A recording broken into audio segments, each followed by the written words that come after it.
kita dapat telepon dari mungkin timnya ya, Pak Tumbur yang akan datang katanya ke kampus USI untuk minta saran-saran masukan. Jadi kami sebagai lembaga perguruan tinggi kan harus juga memberikan untuk semua, bukan hanya Pak Tumbur. Siapapun nanti yang datang, yang minta saran masukan, sepanjang itu untuk perbaikan pendidikan kita, perbaikan daripada masyarakat kita harus memberikan info supaya dalam program-program kerja mereka bisa lebih baik lagi nantinya sampai kepada tingkat masyarakat yang memang betul-betul sangat membutuhkan gitu. Tadi kita membahas program Bapak itu katanya ada 8 bagian besar, tapi yang tadi kita lebih fokuskan kepada pendidikan, bagaimana supaya sekolah-sekolah itu ada mulai dari tingkat SD sampai SMA itu ada di semua kecamatan. Ya, baru kemudian bagaimana beasiswa-beasiswa yang boleh dibuat oleh Bapak Bupati nantinya di dalam hal penyediaan dana untuk beasiswa yang kita lihat penjaringannya harus dimulai pada saat anak-anak itu sekolah di kelas 2 sampai dengan ke kelas 3. Jadi penjaringannya saya bilang coba Bapak jalan nanti kepada kepala-kepala sekolah, siapa-siapa anak-anak yang terbaik daripada sekolah tersebut yang dari orang tuanya ekonominya kurang mampu untuk sekolah ke perguruan tinggi. Sehingga nanti apabila misalnya satu Bupati Simalungun nanti membuat dana untuk itu, bahkan saya bilang setelah dia tamat juga kerjanya harus di kantor Bupati Simalungun atau wilayah lain setempat gitu.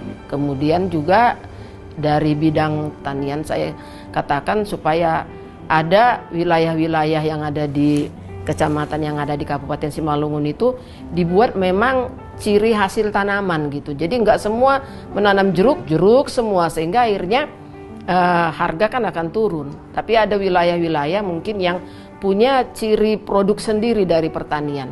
Kalau misalnya daerah mana yang jeruk, daerah mana yang sayuran, daerah mana yang jagung dan yang lainnya gitu, sehingga harga itu kan bisa lebih stabil. Iya kan, kalaupun misalnya semua menanam jeruk, ketika jeruk murah harus dipikirkan pemerintah kabupaten tersebut untuk bagaimana mengolah bahan yang ada ini, tidak hanya sebatas jeruk saja, tapi bagaimana mengolahnya menjadi manisan, bagaimana mengolahnya menjadi sirup ya, sehingga ada ciri khas daripada Kabupaten Simalungun, misalnya jeruk 1000 dolok apanya gitu ya, jus jeruk 1000 dolok gitu yang dikemas dengan rapi dan cantik gitu.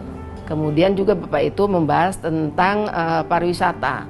Kenapa sebagai contoh pariwisata yang di Haranggaul ya, kenapa tidak menjadi tujuan wisata lagi?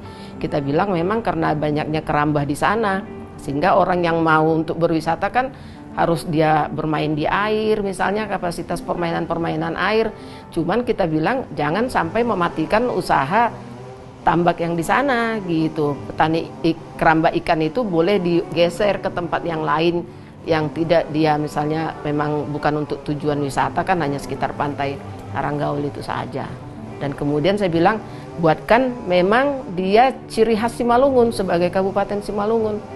Termasuk juga saya bilang kenapa kita susah untuk memajukan pariwisata, karena masyarakat kita nggak melek wisata gitu, nggak seperti masyarakat Bali yang memang mereka tahu mereka tidak dari pertanian tidak bisa, mereka dari pariwisata yang bisa penuh, sehingga mereka bahkan menjaga pariwisata itu dengan baik. Karena orang Bali itu mereka sudah sadar betul pada pariwisata dan itu tidak merubah jati diri mereka orang Bali. Ya, saya hanya meminta supaya semua siapapun itu nanti yang jadi Bupati Simalungun supaya betul-betullah memang mengurus rakyat gitu ya. Jangan terkepung dengan rutinitas yang seperti yang lalu, tapi memang betullah mengurus rakyat gitu, sehingga jadi bapak rakyat yang betul untuk membenahi rakyatnya yang ada di wilayah Simalungun.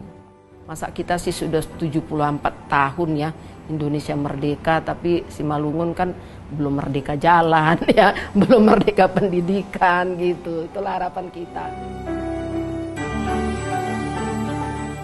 Saya dan Ibu Korri berdiskusi mengenai kondisi di Simalungun. Ada beberapa hal. Yang pertama adalah mengenai pertanian, pendidikan, kesehatan, dan pariwisata. Ya, dengan adanya penjelasan dari Ibu Rektor tadi, kita semakin paham kondisi Simalungun yang sebenarnya saat ini. Dan bila kita suatu saat terpilih menjadi bupati, kita lebih tahu detail mengenai kondisi Simalungun, mana yang lebih diprioritaskan untuk ditangani. Saya mengucapkan banyak terima kasih kepada Ibu Kori dan jajarannya yang telah mau dan bersedia menerima saya untuk berdiskusi mengenai kondisi Simalungun saat ini. Sekali lagi saya ucapkan terima kasih banyak untuk Ibu Rektor dan jajarannya. Terima kasih.